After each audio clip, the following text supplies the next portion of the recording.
시작.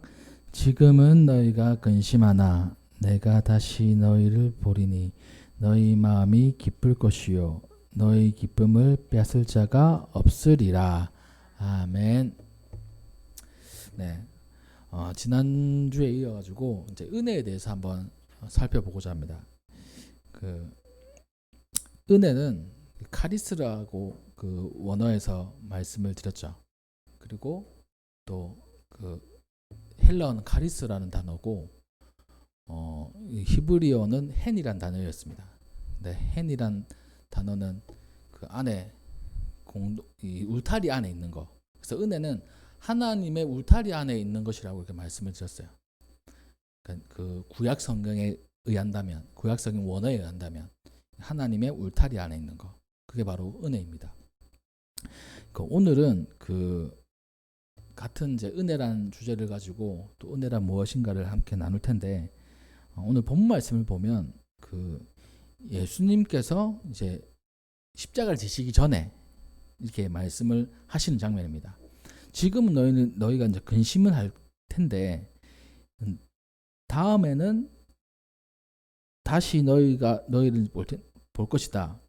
그 이후에 그러니까 예수님께서 다시 너희를 보게 될 것인데 그때 기쁨이 생길 것이다. 이렇게 말씀하고 있습니다. 그리고 그 기쁨이 빼앗을 자가 없다는 거예요. 그러니까 우리가 기쁜 순간들이 있잖아요. 근데 기쁜 순간들이 있는데 참 좋다가도 어떤 뭔가 딱 생기면 그 기쁨이 사라져 버립니다. 신기하게도 그 우리 인생 가운데 좋은 거, 기쁨 있고 또 안 좋은 거, 슬픔 이런 게 있잖아요. 그 두 개 중에 어떤 게 강하냐라고 했을 때 슬픔이 더 강한 것 같아요. 아무리 기분 좋고 또 그 기쁜 일이 있다고 할지라도 슬픈 게 하나 딱 생겨버리면 그 기쁨이 온데간데가 없습니다. 반대로 슬픈 가운데 있는데 기쁜 일이 딱 생겼어요. 근데 그 기쁨을 이길 수가 없는 거예요. 그러니까 슬픔을 이길 수가 없는 거예요. 그 기쁨이. 그러니까 제가 인생을 살아오다 보면 아닐 수도 있는데 제 이제 관점에서는 슬픈 게 경중이 있겠지만 슬픈 일이 기쁨보다 더 큰 것 같아요. 근데 예수님께서는 지금은 너희가 근심하는데 이제는 기쁠 것이다. 그리고 그 기쁨은 어떤 슬픔이 찾아와도 그 기쁨을 잃어버리거나 빼앗기지 않는 것이다. 이렇게 말씀을 하시는 겁니다. 예수님께서 주시는 기쁨을 빼앗을 자가 없다는 것이죠. 그럼 이거하고 은혜하고 지금 우리가 은혜를 이제 설명하고 은혜를 나누고 있는데 뭐가 이렇게 연결될 것인가?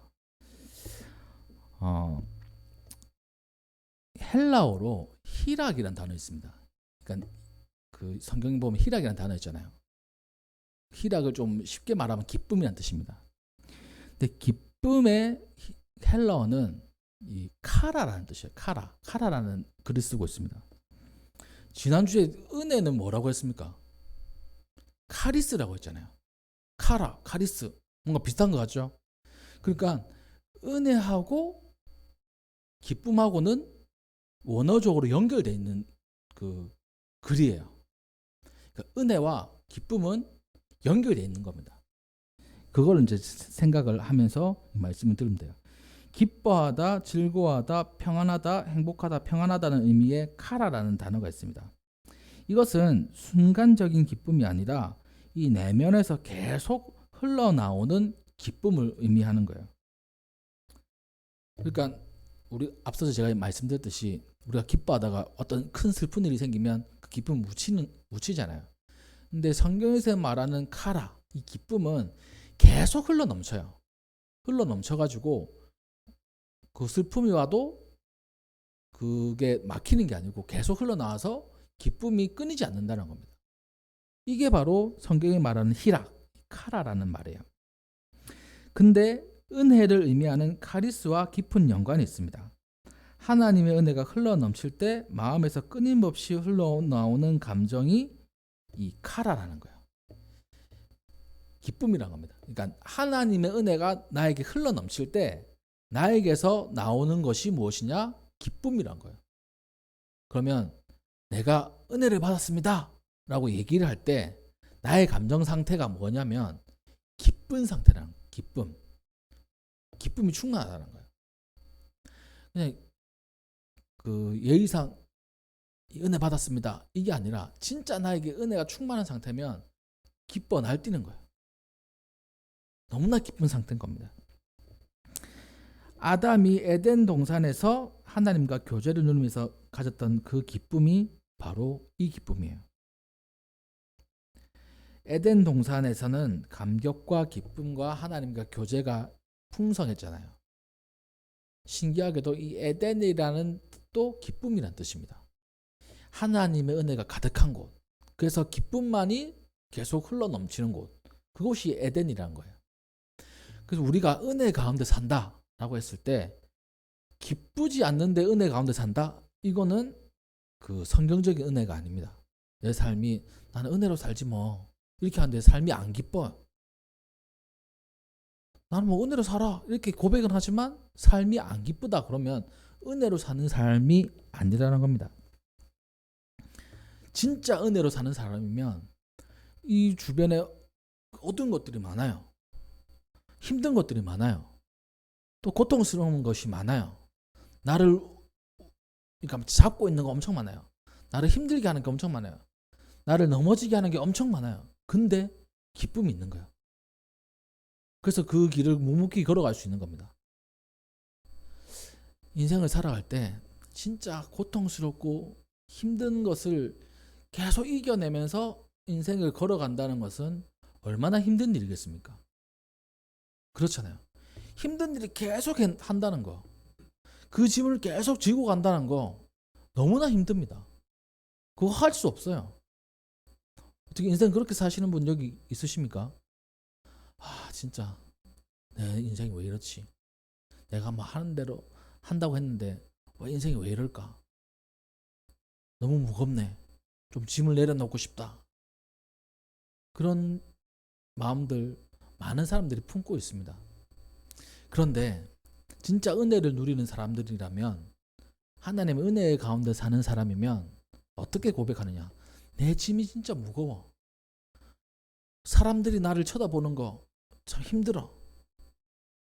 내가 이렇게 살아가는 거, 이 가정에서 내 일터에서 삶의 터전에서 살아가는 거 진짜 힘들어. 근데 하나님의 은혜로 나는 기뻐하면서 이 길을 걸어갈 거야.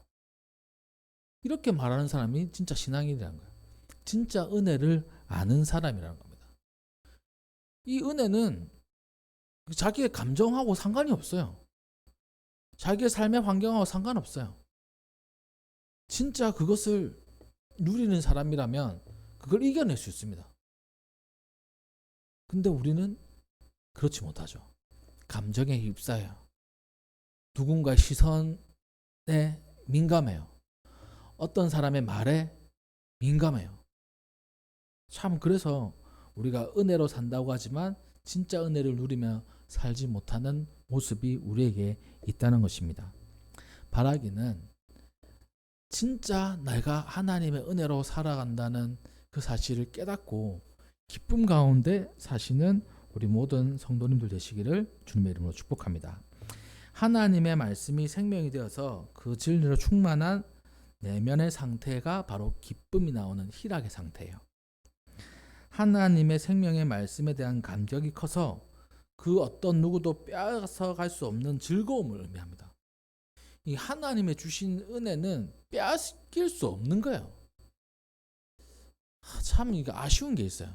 하나님께서 주신 거 엄청 저희들에게 많잖아요. 근데 삶에 약간 문제가 생기면 그거 다 까먹습니다.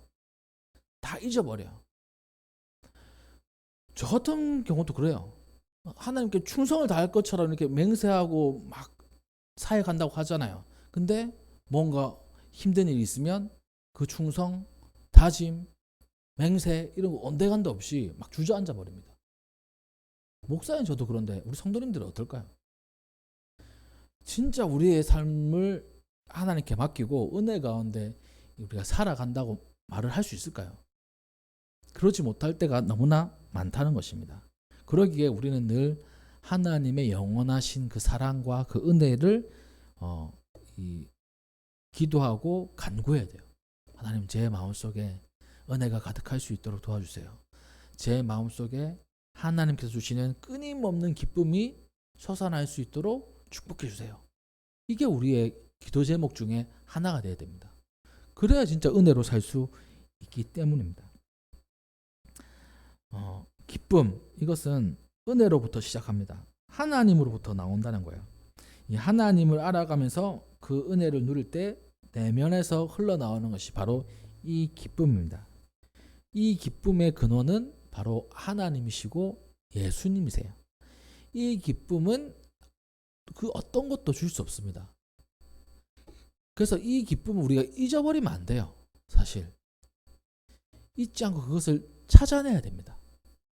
계속 우리가 그것을 잊지 않도록 묵상하고 하나님께 고백하며 우리의 마음을 점검을 해야 된다는 거예요. 은혜가 풍성하게 흘러넘치는 상태가 바로 이 기쁨의 상태라는 거예요. 바라기는, 축복하기는 우리 모든 성도님들 삶 가운데 은혜로, 하나님의 은혜로 기쁨이 늘 흘러넘치시기를 주님의 이름으로 축복합니다.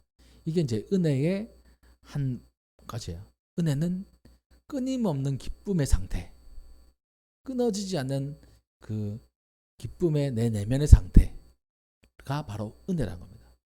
그래서 은혜 받았습니다. 그러면 제가 은혜로 삽니다 라고 하면 내 마음속에 기쁨이 넘치는 상태를 의미하는 거예요.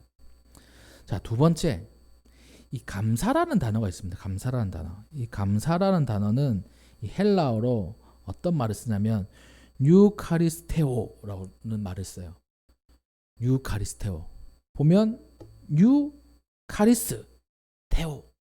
이 카리스란 말 들어가죠. 카리스가 바로 이 은혜란 뜻입니다. 그러니까 은혜에서 파생되는 것이 바로 감사라는 거예요. 앞서서는 이 카라라는 말, 이 기쁨이란 말이 은혜와 연결된다고 했죠. 이 유카리스테오라는 이 감사라는 말도 은혜와 연결되는 단어입니다. 은혜와 감사가 풍성할 때 이 마음에서 흘러나오는 것, 그 기쁨 다 연결되는 거예요. 이 고린도전서 15장 57절에는 이렇게 기록하고 있습니다. 우리 주 예수 그리스도로 말미암아 우리에게 이김을 주시는 하나님께 감사하노니. 또한 데살로니가후서 2장 13절에는 주의 사랑하시는 형제들아, 우리가 항상 너희를 위하여 마땅히 하나님께 감사할 것은 하나님이 처음부터 너희를 택하사 성령의 거룩하게 하심과 진리를 믿는 믿음으로 구원을 얻게 하심이니. 이 감사라는 말이 들어가잖아요. 이 감사라는 말 속에는 바로 은혜가 담겨져 있습니다. 이 감사라는 말은 모든 사람들이 다 쓰죠. 이 세상에 모든 인류들이 감사라는 말이 있습니다. 우리나라로 감사, 영어로도 있고 일본어로도 있고 한문으로도 있고 다 있잖아요. 감사. 근데 이 감사라는 말은, 이 성경에서 나오는 감사라는 말은 하나님의 은혜로부터 시작되는 거예요. 하나님의 은혜가 무엇입니까? 하나님께서 우리에게 주신 은혜, 가장 원초적인 은혜는 무엇이냐면 죄로 인해서 죽을 수밖에 없는 우리를 예수 그리스도의 보혈로 구원해 주신 겁니다. 구원의 은혜예요. 가장 원초적인 은혜는 바로 우리를 구원해 주신 그 은혜입니다. 그 은혜 때문에 우리에게 기쁨이 샘솟고 또 우리의 입술을 통해서 감사가 고백되어지는 거예요. 우리 성도님들 입술 가운데 감사가 늘 고백되어지십니까? 아니면 원망과 불평이 고백되어지십니까? 이 앞서서 얘기했듯이 감사의 헬라어는 유카리스테오라는 말입니다. 좋은이라는 말과 은혜라는 말이 합쳐진 말이에요. 은혜와 연관이 너무나 깊습니다. 은혜가 흘러넘치는 상태를 의미하는 거예요. 감사와 은혜는 결코 떨어질 수가 없는 것입니다. 은혜가 가득하면 감사의 고백이 나오는 것입니다. 감사가 풍성한 곳에는 이미 은혜로 충만하다는 거야. 그럼 내가 은혜를 누리면서 살고 있는 상태인가? 라는 것을 어떻게 검증할 수 있냐 하면 내 입술로부터 감사의 고백이 넘쳐나는가 아닌가를 보면 알아요. 이번 한 주간 동안 우리 입술 가운데 어떤 말들이 많이 나올까요? 감사의 고백이 많이 나올 거예요. 아니면 불평과 원망의 그 말이 많이 나올 거예요. 감사의 고백이 많이 나온다면 은혜 가운데 사는 사람이고, 그렇지 못하다면 불평과 원망이 나온다면 은혜 가운데 사는 사람이 아니라는 겁니다. 바라기는 바로 하나님께서 나를 구원해 주신 그 사랑과 은혜에 감사하며 주께서 주신 그 모든 것에 감사할 수 있는 우리 모든 성도님들 되시기를 주님의 이름으로 축복합니다. 만일 깊은 감사의 고백이 흘러나오지 않는다면 은혜를 우리는 사모해야 될 것입니다. 하나님께서 그 사모하는 마음에 넘치도록 은혜를 부어주시고 우리의 입술을 통해서 감사가 나타나는 거예요. 새롭게 하나님께서 은혜를 부어주시기도 하지만 또 은혜가 은혜였던 것을 깨닫는 것도 중요합니다. 내게 주어진 모든 것이 하나님의 은혜인 거예요. 내가 현재 누리고 있는 모든 것이 하나님의 은혜입니다. 내가 드리는 예배도 하나님의 은혜예요. 나의 건강, 또 우리의 가정, 우리의 영성, 또 우리가 살아갈 날들, 또 우리의 일터, 생명, 또 공급해 주신 모든 것, 그게 바로 하나님의 은혜이기 때문에 그 모든 것에 하나님께 감사드릴 수 있어야 돼요. 마음이 메마르면 은혜가 은혜로 느껴지지 않을 때가 있습니다.